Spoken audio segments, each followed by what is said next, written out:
शांति। मैं स्वमानधारी आत्मा हूँ। सर्व को सम्मान की भावना से देखने वाली स्वमानधारी आत्मा हूँ। 20/10/2022 के महावाक्य हैं। मीठे बच्चे, आज जो साहूकार था वही अब गरीब बना है। बाप ही इस गरीब भारत को फिर से साहूकार बनाते हैं। तुम गोप गोपियों, प्रश्न है, तुम गोप गोपियों में सबसे खुशनसीब कौन और कैसे? उत्तरे, सबसे खुशनसीब वह है जो गॉडली ज्ञान डांस करते। वही फिर सतयुग में जाकर प्रिंस प्रिंसेस के साथ डांस करेंगे। ऐसे खुशनसीब बच्चे अभी बाप पर पूरा पूरा बलि चढ़ते हैं। कहते हैं, बाबा मैं तेरा, मेरा कुछ भी नहीं। आप हमको स्वर्ग का मालिक बनाते हो तो मैं क्यों नहीं बलिहार जाऊं? ओम शांति। बाप बच्चों को धीरज दे रहे हैं कि हे भारतवासी बच्चे, कौन से बच्चे? जो देवताओं के पुजारी हैं। वह मानते हैं हमारे इष्ट देव बड़े देवताएं थे। क्रिश्चियन क्राइस्ट की पूजा करेंगे, बौद्धि बुद्ध की पूजा करेंगे, जैन महावीर की पूजा करेंगे। हर एक अपने अपने धर्म के बड़े की पूजा करेंगे अथवा याद करेंगे। देवी देवताओं के मंदिर हैं, उनमें शिव का मंदिर भी आ जाता। वह है निराकार, ब्रह्मा विष्णु शंकर आकारी है और लक्ष्मी नारायण सीता राम जगदम्बा जगत पिता है साकार। इन बातों को दुनिया वाले नहीं जानते। तो जो देवताओं के पुजारी हैं उनके लिए बाबा कहते, धीरज धरो, अभी स्वर्ग की स्थापना हो रही है। भारत स्वर्ग था। लक्ष्मी नारायण के राज्य को स्वर्ग कहा जाता। लक्ष्मी नारायण के राज्य को 5000 वर्ष हुए। सीता राम के लिए कहेंगे 3750 वर्ष हुए। अब तुम ब्रह्मा मुख वंशावली कुलभूषण जानते हो। दुनिया में सब अंधकार में होने के कारण बुद्धिहीन है। उनको समझाना है कि तुम्हारा एक है लौकिक बाप और दूसरा है पारलौकिक बाप। वह है नई दुनिया का रचयिता।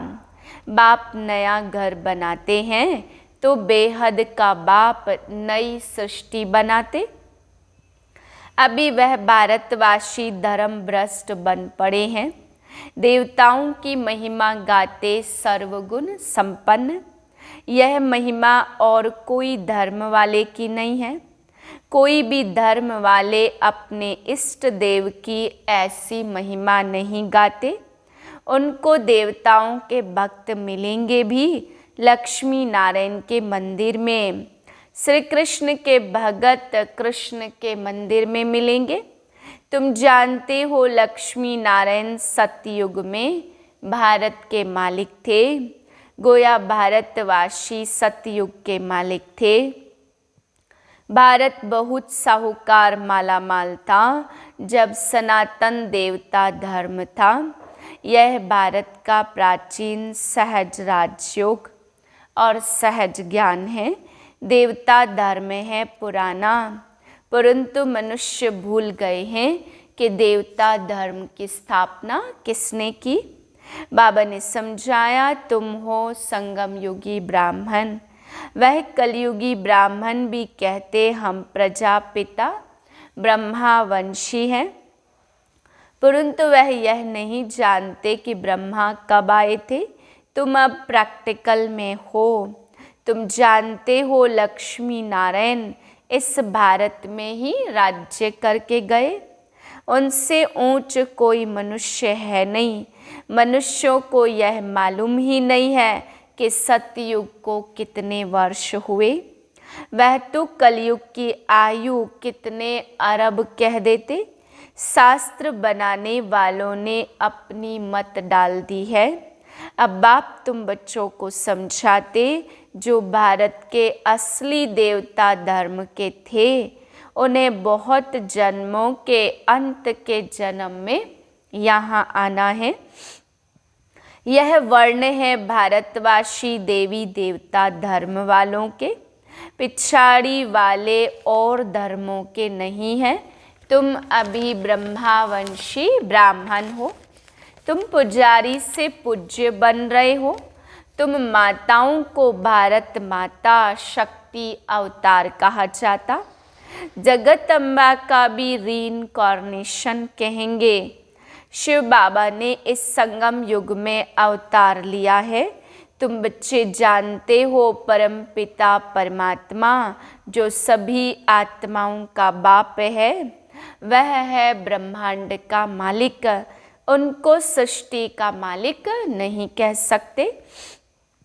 बल पिता है परंतु मालिक नहीं बनता, यह भी गुह्य बात है। परंतु बाबा कहता मैं जो स्वर्ग स्थापन करता हूँ उनका मालिक मैं नहीं बनता।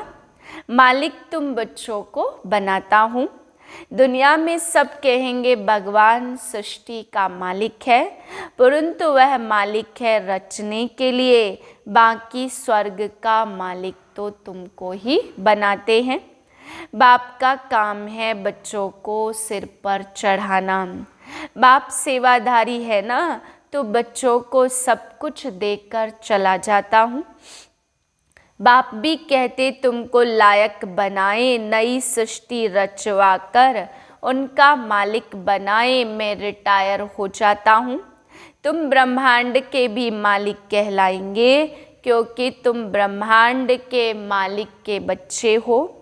तुम भी ब्रह्म मह तत्व में जाएंगे तो ब्रह्मांड के मालिक कहलाएंगे। जब परम धाम में हो तो ब्रह्मांड के मालिक हो, फिर तुम सृष्टि के मालिक बनेंगे। फिर तुमको राज्य भाग्य गंवाना पड़ेगा। यह ज्ञान न देवताओं को न शूद्रों को हो सकता, यह ज्ञान सिर्फ तुम ब्राह्मणों को है। बाबा कितनी गुह्य बातें समझाते, कहते हैं तुम्हारा ही हीरो पार्ट है। जगत अम्बा ज्ञान ज्ञानेश्वरी और फिर बनती है राज राजेश्वरी। ऐसे नहीं सिर्फ 2-4 का पार्ट है। सृष्टि का राज्य लेना और गंवाना यह भारतवासियों का खेल है।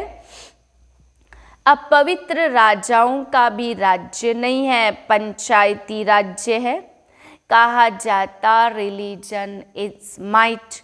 सर्वशक्तिमान बैठ देवता धर्म की स्थापना कर रहे हैं। सतयुग में एक ही धर्म था। बाप कहते तुमको फिर से गीता का ज्ञान सुनाता हूँ। जब तक जिएंगे तब तक ज्ञान अमृत पिएंगे। अनेक जन्मों का बोझा है वह उतरने का है। उन्होंने तो युद्ध का मैदान दिखलाए, कृष्ण का नाम डाल दिया। भगवान कहते तुम्हारे रथ में प्रवेश कर माया पर जीत पहनाने के लिए युद्ध के मैदान में खड़ा करता हूँ। साथ साथ बच्चों को भी खड़ा करता हूँ। तुम जानते हो माया जीत बन स्वर्ग के मालिक बनेंगे। वह लोग फिर सिपाहियों को कह देते कितना रात दिन का फर्क है। तुमको मंदिरों में जाकर सर्विस करनी चाहिए। उनको बताओ यह लक्ष्मी नारायण ही भारत के मालिक थे। फिर ऐसे ऐसे स्लोगन बनाओ, हमको मालूम है, तो हम अंदर में डांस करते रहते। ज्ञान को सद्गति कहा जाता। देवताएं जो पावन थे वे अभी पतित बन गए हैं। ऐसे नहीं वह पत्थर भीतर में है। आगे हम भी ऐसे समझते थे। तुम 9 रत्न की अंगूठी पहनते हो, वह भी इनमें भेंट है। आगे तो कुछ पता नहीं था। आज मुख्य बात समझाई कि ब्रह्मांड का मालिक, सृष्टि का रचयिता परमात्मा है। वह राज्य नहीं करते, यह भी मालूम तो होना चाहिए।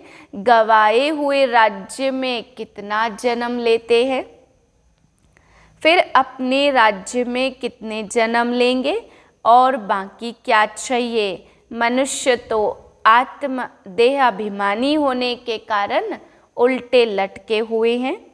तुम अभी सुलटे लटके हो। मनुष्य जब मरते हैं तो फिर उनका मुख फेर देते। अब हमारा मुंह है परमधाम तरफ, हम यह शरीर छोड़ सीधे चले जाएंगे। अच्छा बाप कहते, मनमना भव, मेरे को याद करने से तुम मेरे पास आ जाएंगे। यहाँ बेहद में क्लास अच्छा है।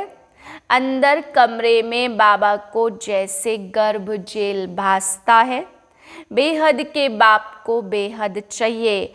इतना बड़ा बेहद का मालिक इस हद शरीर में आकर बैठते हैं तुम्हारी सर्विस करने।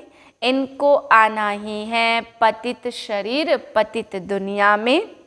तो कई जो बच्चे हैं उनको तो देखकर ही प्राण निकल जाएंगे। किसको मरता हुआ देखकर भी कईयों को बड़ा शौक आ जाता और मर जाते। तुमको तो बहुत मजबूत होना चाहिए। गाया भी जाता मिरवा मौत मलूक का शिकार। स्वर्ग के लायक तो अब हम बन रहे हैं। बाप कहते इस लड़ाई द्वारा ही गेट खुलते। अब चलो वापस खेल पूरा हुआ। बाबा है रूहानी गाइड, रूहानी धाम में ले जाते। इसलिए बाप को याद करो तो अंतमति सोगति हो जाएगी। कोई कोई का तो यहाँ बहुत छोटा जन्म होता, गर्भ में बहुत सजाए खाते, बाहर आया बच्चा मर गया, फिर दूसरा हिसाब किताब भोगने जाता।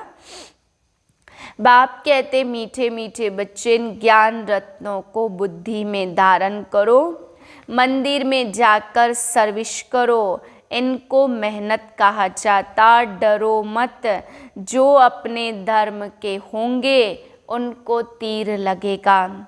सन्यासियों के पास जाकर देखना चाहिए। बिच्छू के डंक का मिसाल देखो। पत्थर है तो डंक नहीं लगाओ, ट्राई करनी चाहिए। कोशिश करते करते सक्सेसफुल हो ही जाएंगे। जनक, परीक्षित, सन्यासी आदि सब पिछाड़ी में आते। उनको ज्ञान देंगे तो फिर प्रभाव निकल जाएगा। फिर उस समय तुम कहेंगे टू लेट। बाबा आया था झोली भरने, परंतु तुम तो आए नहीं। सर्विस भी ड्रामा अनुसार ही होती है। हम साक्षी होकर देखते हैं। वहाँ फिर जाकर प्रिंस प्रिंसेस के साथ डांस करेंगे। तुम बच्चे बड़े खुश नसीब हो। सिर्फ बलि चढ़ जाओ, बाबा मैं तेरी हूँ, क्यों नहीं बलिहार जाऊंगी। आप हमको स्वर्ग का मालिक बनाते हो। बड़ी जबरदस्त कमाई है। बाकी सब तो कब्र दाखिल होने हैं। कब्रिस्तान फिर परिस्तान होगा। देहली परिस्तान थी, परियों का स्थान था। देवी देवताओं को परिस्तान की परियां कहा जाता। अब है कब्रिस्तान। अच्छा मीठे मीठे से किलधे बच्चों प्रति माता पिता बाप दादा का याद प्यार गुड मॉर्निंग। रूहानी बाप की रूहानी बच्चों को नमस्ते। हम रूहानी बच्चों की रूहानी बाप को नमस्ते।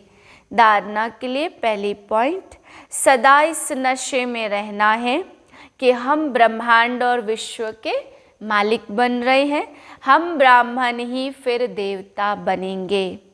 दूसरी पॉइंट है, अपनी अवस्था मजबूत बनानी है। मौत से भी नहीं डरना है। बाप की याद में रहना है। धारणा कर औरों की सर्विस करनी है। वरदान है बहानेबाजी के खेल को समाप्त करने वाले मास्टर दातापन के स्वमानधारी भाव। जिन बच्चों को बहानेबाजी का खेल आता वह कहेंगे ऐसे नहीं होता तो वैसे नहीं होता, इसने ऐसे किया, सरकमटांस व बात ही ऐसी थी। अब इस बहानेबाजी की भाषा को समाप्त कर दृढ़ प्रतिज्ञा करो कि ऐसा हो या वैसा, लेकिन मुझे तो बाप जैसा बनना है। दूसरों का सहयोग दे तो मैं संपन्न बनूं नहीं, इस लेने के बजाय मास्टर दाता बन सहयोग, स्नेह, सहानुभूति देना ही लेना है। इस भावना से मास्टर दातापन के स्वमानधारी बन जाएंगे। स्लोगन है, जब मैं और मेरेपन के भावों से वैराग्य हो तब कहेंगे बेहद के वैरागी। ओम शांति।